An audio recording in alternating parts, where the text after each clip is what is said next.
On to the notices of motion section of the agenda. The first notice of motion submitted by Councillor Poole, support for East Coast Submarine Naval Base in Newcastle. Do I have a mover of the motion? Councillor Poole, do I have a seconder? Councillor Barry. Councillor Poole. Thank you, Lord Mayor. I won't take up too much of everyone's time. We all know what this one's about.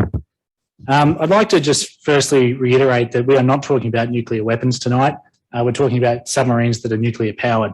And I'd like to just briefly make a note that if we were talking about nuclear weapons, there is no way I would be supporting nuclear weapons. I'd then like to say that tonight this chamber does not decide whether or not Australia gets these subs. The question for us tonight is whether or not we want the jobs and the economic benefit here. This is one of the single biggest viable economic opportunities that has come to our city in decades. The airport has backed it, as has the Hunter Defence Task Force, and obviously they understand the importance of seizing opportunities like this one. This is no fantasy project. This is something that is happening, and we need to make a strong push to get these subs and this sub base here. So I urge all my fellow councillors tonight to reach out and seize this opportunity. Because I make no apologies, I'm on the side of jobs and a strong industrial future for this city. And I'm on the side of high skilled and high paid jobs right here for future Novocastrians. It's time to show some backbone, to get some resolve and determination, and to put aside our political stripes and get behind the workers of this city. This isn't something that's being forced upon us. This is a competition. This is our chance to develop a new industry, to secure the future of our region and once again become a hub for industry and innovation. And I'll stress again that there are no nuclear weapons being discussed tonight on these submarines, and quite frankly, anyone who implies that there are is lying to your face. So I'll just go over some elements of the media on this. Once again, we're one of three cities being considered, and it's absolutely imperative that we show our support for it being built here. There's more than $10 billion investment being made or being offered to one of three cities, and it should absolutely be in Newcastle, if you ask me. So if you stand for jobs and a strong industrial future for the city, now is your chance to stand up and support the motion. So happy to move the motion. Thank you, Councillor. I've got some speakers lined up here. I can see Councillor Adamczyk, and then Councillor McCabe is next. Thank you, Lord Mayor. Councillors, I am going to speak for a little while, which is ironic because it's not my flesh in the motion or its propositions, but I'm speaking to this because I fear it would be irresponsible for us to debate, let alone endorse, such a motion without said details. There's just not enough information, and we need to know concrete substance to be able to consider this. It's worth acknowledging that points 1, 2, 3 and 4 in this notice of motion contain words that allude to promises that have just not been made and not specifically to our city. Point 1 supports the building of the base in Newcastle. Point 2 requests we commend a plan and the $10 million investment. I cannot see a plan anywhere in the available information, nor one that promises that investment to our region. It wouldn't be appropriate for us to commend this because it's not possible to debate on such speculation. There are many, many details that would need to be asked for this to be on the table. Where is the detail? What is the plan for Newcastle? What is the commitment? No numbers have been announced, no likely design has been suggested. It's nice in sentiment. And to point 3, this will create countless jobs. I'm very aware of Councillor Poole's optimism for the promise of jobs and prosperity to a community. Indeed, this could have merit if it was a commitment or a plan. I too, like Councillor Poole, love jobs. I even just spoke last weekend at a forum on the importance of secure jobs for the Hunter workers at a cross-sector forum with representatives from key sectors in Newcastle: health, education, manufacturing and disability services. But there's nothing being said of any commitment to creating stated countless jobs in our city, and not just in our city, in 3 cities, no less. The unknown unknowns underpinning this motion are so Rumsfeld-esque it would be impossible and irresponsible for us to put these fantastical ideas into our communities and promise them that we can simply will all of these countless jobs into existence. I wish we could, but our community deserves better. We have commitments to our community, a community, as we heard from Councillor Duncan earlier, that has been smashed. over the last 2 years from the COVID pandemic, on top of the already existing crises that have been desperately affected by insecure housing, welfare and service cuts, insecure jobs, and increased cost of education and training, ironically, while provision is decreasing. Instead, this motion is suggesting not only that we support this fanciful idea, but we also should be getting our punters' hopes up in doing so. What happens when this fantastical sub-base does not go to Newcastle? We can't make a decision for Newcastle based on the Morrison federal government's flimsy attempt at pork barrelling. To operate a city, we need definite plans. This motion reads as a cynical attempt to incite division and friction, not just inside council tonight, but in our communities, many of whom I can see represented here in the gallery tonight. And it risks distracting us from putting our focus where our community demands and asks it to be, where we have the ability to actually shape our local infrastructure and necessary services, and where we are tasked with the very crucial necessities of working to deliver programs and plans to support our community and helping our staff to support our community. If we spend so much time on these kinds of vacuous matters at council meeting and just wasting our times on things that we have very limited control over, then there's something wrong with our focus. Councillors, let's do better and let's move on to the next motion. Thank you, Councillor. Councillor McCabe. Thank you, Lord Mayor. Just to explain to Councillor Poole, the reason why nuclear weapons are getting raised in this issue at the moment is because the nuclear submarines are proposed to use highly enriched uranium, which is very easily transferred to the use of nuclear weapons.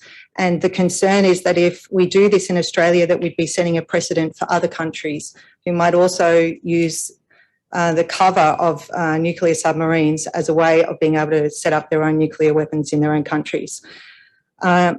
Uranium is actually the issue that motivated me to first become politically active for the very first time when I learned about the Jabiluka uranium mine in 1997, and I'm still here today. I blockaded that mine site in Kakadu. I've ridden my bicycle from Broome to Perth with a group of amazing people to raise awareness about radioactive waste dumps. You might remember that were proposed for Australia in the early 2000s. We were about to collect the world's uranium waste, radioactive waste. I've camped on the shores of Lake Eyre in an attempt to draw attention to the Olympic Dam uranium mine, and I've been to court with Uncle Kevin Buzzicott as he attempted to protect his country but lost that case. I've also written and directed a play on this issue that was performed in Federation Square in Melbourne, and I'm certainly not going to go through all of that to see nuclear submarines set up in this town that I've chosen to raise my children in. Uranium is not safe at any stage of its life cycle, and we have no way to safely store radioactive waste, which is harmful to all forms of life for up to 5,000 years. Making this announcement in the middle of an election campaign is reckless, and it's exactly the kind of behaviour that has caused our Director General of ASIO to rebuke the coalition government for playing political games with national security. We need to remember that there is literally no solid plan yet for these submarines. We don't know if we'll be relying on the US or the UK to build them and to maintain these ships now that we've dumped the French. We don't know what sort of submarines, how much they'll cost, if we can legally build them or park them here, as we've signed the Nuclear Non-Proliferation Treaty. And we are the first country in the world that's trying to exploit Section 14 loophole to do this. This is a car key election stunt in the middle of serious and escalating tensions that will only serve to increase the nuclear arms race rather than deter it. Thank you. Thank you, Councillor. Councillor Mackenzie. Thank you, Lord Mayor. Thank you to the speakers that have gone before me. I'm disappointed to have to be here to respond to what's been clearly identified as the most cynical of election stunts and the overt politicisation of something as serious and as important as national security. It's disappointing to have to address it, but here we are. Must be an election coming up. I thought it was ironic that Councillor Poole led this discussion by saying we all know why we're here, but precisely my concern is that we don't know anything about this proposal. We don't know about its scope, its size. We don't know anything about its environmental impact. We don't know anything about the type of submarines that it's to house. We don't know anything about the risks. We don't know anything about how the risks will be mitigated. We don't know anything about the costs or the benefits. We don't know about the contribution that it's going to make to the economy. We don't know if it's feasible in our port, given the current, what we know about it at this stage. All we have is a hastily written media release from the Prime Minister, and a series of slogans. And I think the telling phrase is countless jobs. Countless jobs is the phrase that you use when you've done so little due diligence and so little preparation. You have no idea how many jobs will be generated. You just assume that there may be some. If it's not been clear, and I address this to the chamber, who unfortunately, not only do we have to debate it, but you've had to sit through tonight to get to this point, we take strategic land use planning in this city seriously in this chamber. I most certainly do. It's a key part of our responsibility to make sure that the decisions that we make are based on evidence, they're based on robust assessment, they are based on feasibility, and we make informed decisions that prioritise the well-being and the welfare of the citizens of Newcastle. That is our number one responsibility as councillors, and we need to look at not just this generation, but future generations. Those aren't my words, they're the words in the Local Government Act. And it would be an absolute abrogation of our responsibility in doing that if we made decisions on the basis of the information that's been provided for us in this proposal. You saw how long it took us to debate the issues of just adding a few floors in buildings in Wickham. That's years of work. And we're being asked to, in this motion, provide unqualified support for a proposal to support the building of nuclear submarines. It would be a disgrace if we did that for a few floors in a residential area, but we are being asked to do it for a technology which has unmitigatable risks and hazards that put at risk unnecessarily the lives of thousands of people in our area. If it was just that proposal alone, that would be enough. But we're also being asked to consider putting this submarine base adjacent to the world's largest ammonium nitrate stockpile and large quantities of fuel storage, next to a proposed gas hub, next to a proposed hydrogen facility, in an earthquake zone, next to one of Australia's most strategic Air Force bases. That's not how you build transition, an economic transition for a city. That's how a cartoon character builds a doomsday device. It's an extraordinary proposal. I find it difficult to find the capacity to take it seriously, but that's the worst part about it. It is deadly serious. And yet it comes to us with no due diligence, no assessment, no consideration, just plonked before us as an electoral stunt. I'd like to take the remainder of my time not to address this, but to honour and reaffirm this commitment of this city since June 1982 to declare itself a nuclear-free city. Dozens and dozens of councillors, time and time again in this city, have put the preservation of humanity and justice and peace ahead of, let me quote, countless jobs, uncountable jobs. Time and time again, better people than us have reaffirmed this council's commitment to being a nuclear-free city and recognised that this city will not play any part in contributing to the unimaginable scale of destruction associated with accidental malfeasance from nuclear facilities. I'd also like to reiterate Council's support for the ICANN campaign and the declaration to sign the treaty, or the requirement of Australia to sign the treaty to end the proliferation and ban nuclear weapons. That group's won the Nobel Peace Prize in 2017, and earlier today we have endorsed a proposal to go to the Australian Local Government Conference in support of that campaign. And I'd also like to honour and acknowledge the Hunter Peace Group, the Community Group of the Year in Newcastle 2020, for outstanding commitments to peace activism in our community for at least the last 5 years, by drawing more specifically, I think, and reiterating, almost 100 years of committed, dedicated peace activism in our city. That's something to be proud of.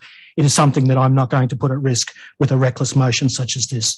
On the submarines, it's posturing, it's pathetic, it's saber-rattling, it's a car key election, it's an unconscionable waste of resources, it's an unnecessary and retrograde step, but it sets a dangerous precedent, and that's what Councillor McCabe has referred to.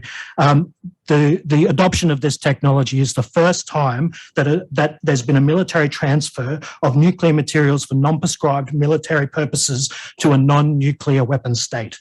And that's a gap in the Nuclear Proliferation Treaty, which the world signed in 1968. And everyone has known about this gap, but no country, not even the most rogue operators in the international sphere, has ever taken the opportunity to exploit that gap until the Morrison government. The acquisition of nuclear submarines in Australia is undermining the precious and fragile safeguards for nuclear non-proliferation in this country. It's unprecedented for a non-nuclear nation to acquire these types of submarines. And I guarantee that there are actors around the world that are watching this unfold for precisely the reasons that we've referred to. I'll just end, councillors. Martin Luther King famously said that nuclear weapons are both genocidal and suicidal. So is this proposal. It'll never have my support. Thank you, Lord Mayor.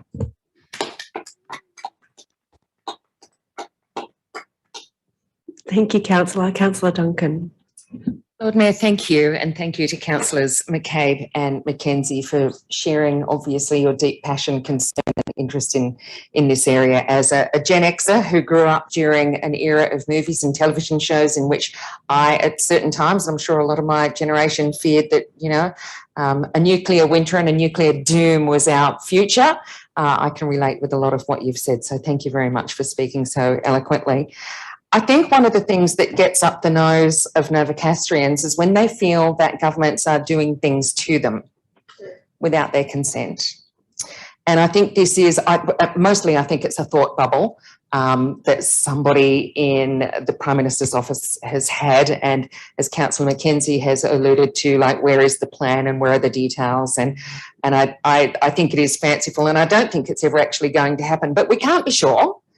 And that's another reason why it's really important that we speak up against this.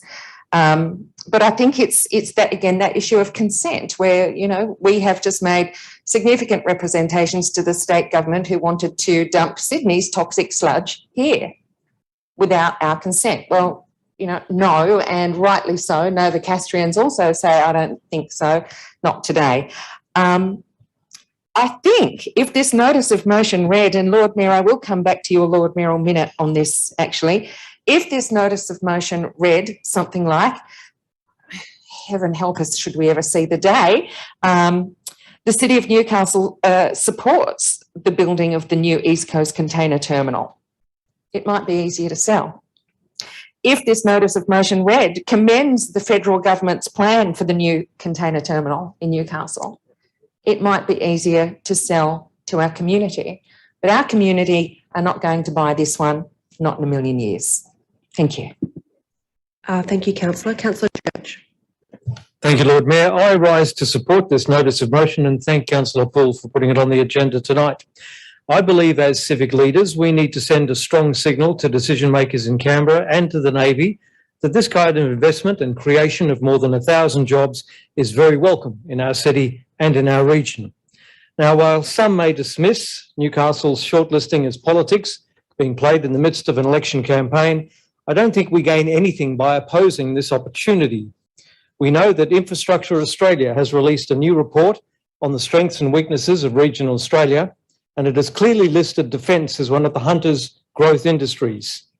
Newcastle Airport Chief Executive Dr. Peter Cock says that establishing the submarine base in the Port of Newcastle would speed up the diversification of the regional economy and play to the region's industrial and defence industry strengths. Hunter Defence Chief Tim Owen claims that the subs base would be a huge undertaking, providing up to 1,000 jobs of the skill type needed if the Hunter is to successfully move away from coal as an economic generator, as Councillor Mackenzie and McCabe are so often clear to remind us that that's one of their goals. The Australian Strategic Policy Institute's Defence Director, Michael Shoebridge, says the selection process will start to show the Australian public the magnitude, the complexity and the scale of this enormous tri-nation endeavour. And Rear Admiral Kevin Scarse, who chaired the South Australian Nuclear Royal Commission, is also supportive of the plan. Quoted on abc.net.au, he said, "Nuclear technology always comes with a risk, but many navies throughout the world have managed this for decades safely. I have no doubt with modern technology, we will be able to do the same." We are clearly a region undergoing a transition from coal mining jobs. The future is in high technology, skilled workplaces. And establishing the East Coast Submarine Base, protected by Australia's major Air Force installation here in Newcastle, provides the kind of new opportunities for local families and their children that this city deserves and will need to sustain and develop our economic prosperity. Thank you, Councillor. Councillor Barry. There we go again. As a Liberal councillor, the issue that I have with this motion is also the threat of invasion. And I want to talk about this because it's the war of Russia invading an innocent country, Ukraine. If Newcastle or the coastline of East or any of Australia was invaded by a tyrant, would you want your family unprotected in our Newcastle harbour? That actually had a Japanese submarine in it in our own history. So it's just something to think about, because if we lose it to Port Kembla, if it's a real promise by the government, if the government are elected, if any of us are still on the planet at 2040 and we want the investment, do we want to lose it to way down in Port Kembla or up in Brisbane, or do we want to protect our shoreline? It's just something to think about. Thank you. Thank you, Councillor. Are there any other speakers? I think we've had a wide-ranging discussion. I think I've made my feelings very clear from the initial time that this was announced. Councillor McCabe, did you have a question? Just wondering whether or not I can respond to something that was said about me by Councillor Church. Yes, you can respond through a point of clarification in the Code of Meeting Practice. I'm happy for you to do that now if you like.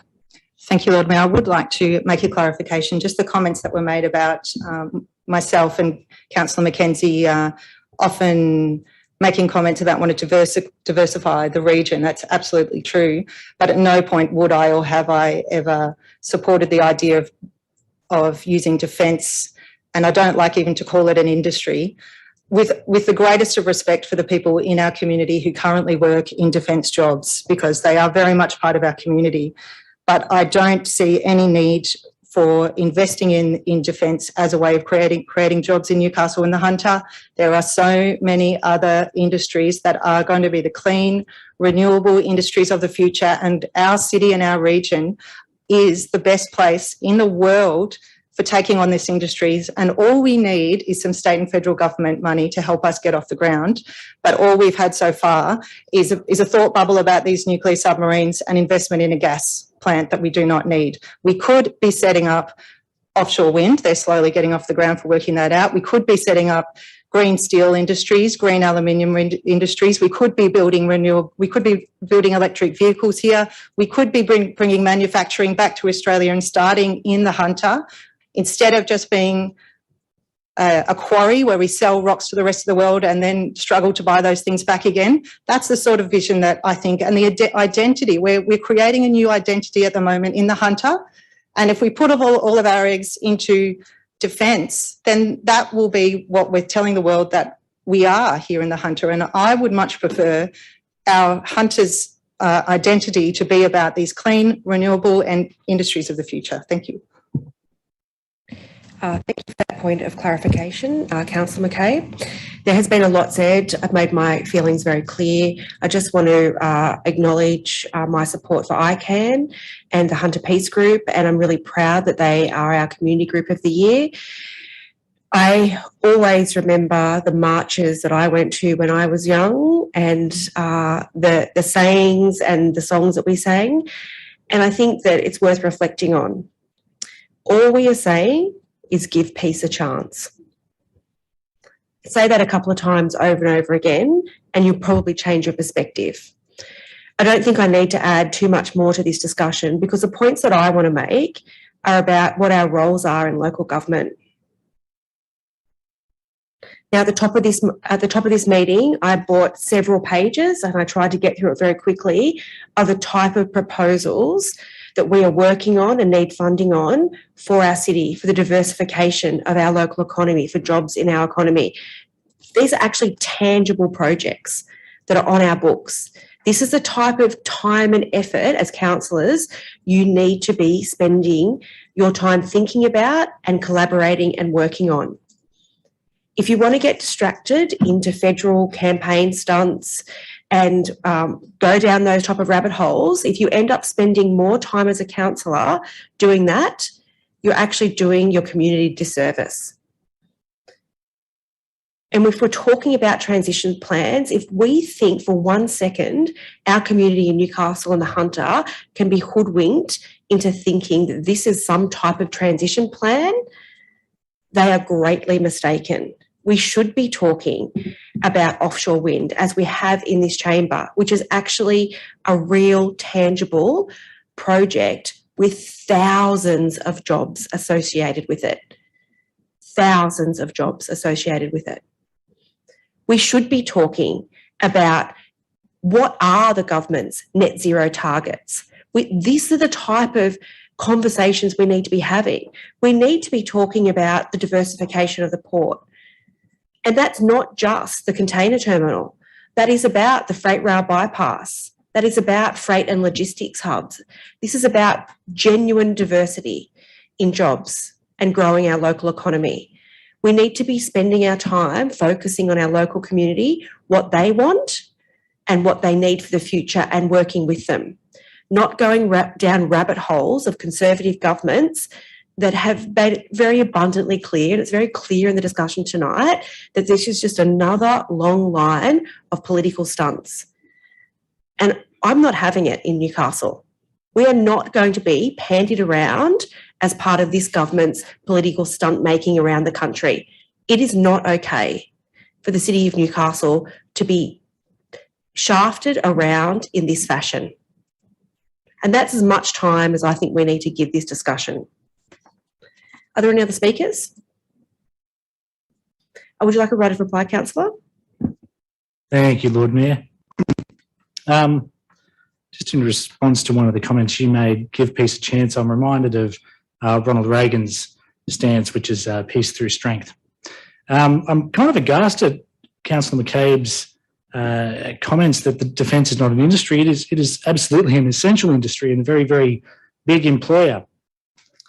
And that's what this is. This is a plan about defence as well as a plan about jobs.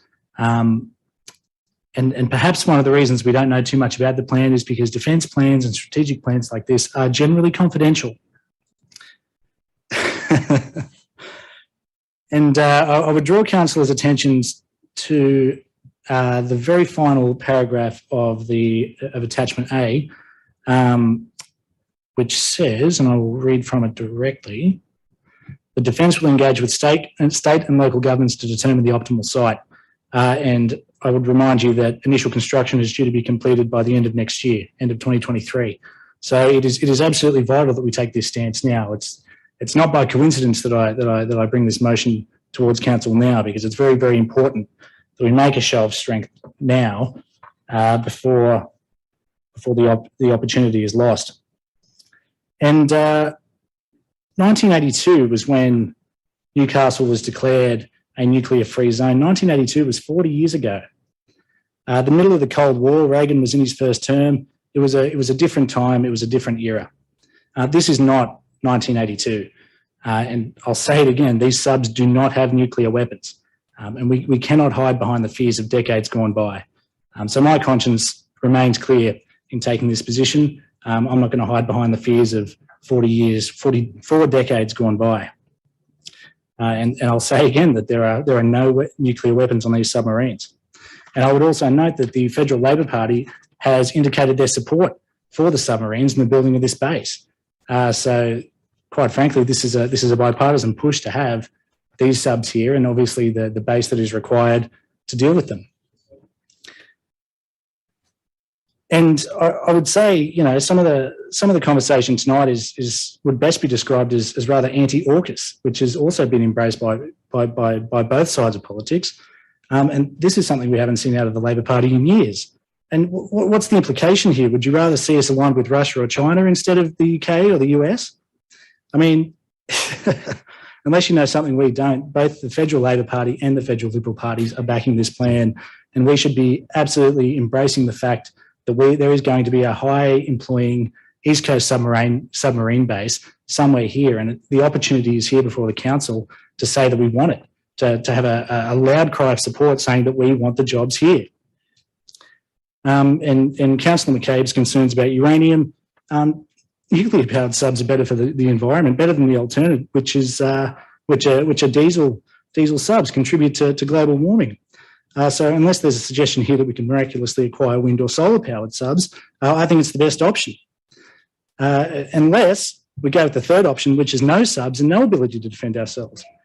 So you can bend and capitulate to to the will of Socialist Alliance. I noted that Councillor Mackenzie thanked all the people here today, and I did see the invitation tonight on the Newcastle Socialist pages, so I'm glad word got out. So you can bend and capitulate to their will, but you won't ever catch me prosecuting the policy of Socialist Alliance, and the longer you stay in bed with fringe movements like them, the more you alienate the middle class of this city. Thank you very much. That will close the debate. I'll put the motion as moved and seconded. All those in favour, please stand. Councillor Church, Councillor Poole, all those against, please stand or raise your hand. Councillor McCabe, Councillor Mackenzie, Councillor Winnie Bartz, Councillor Duncan, Councillor Richardson, Councillor Clausen, Councillor Adamczyk, Councillor Barry, Councillor Walk, Councillor Wood, Councillor Nelms. Declare that motion defeated. Councillors, we have 7 notice of motions to go. The next one is supporting the National Statement from the Heart for Indigenous Constitutional Recognition campaign. Do I have a mover?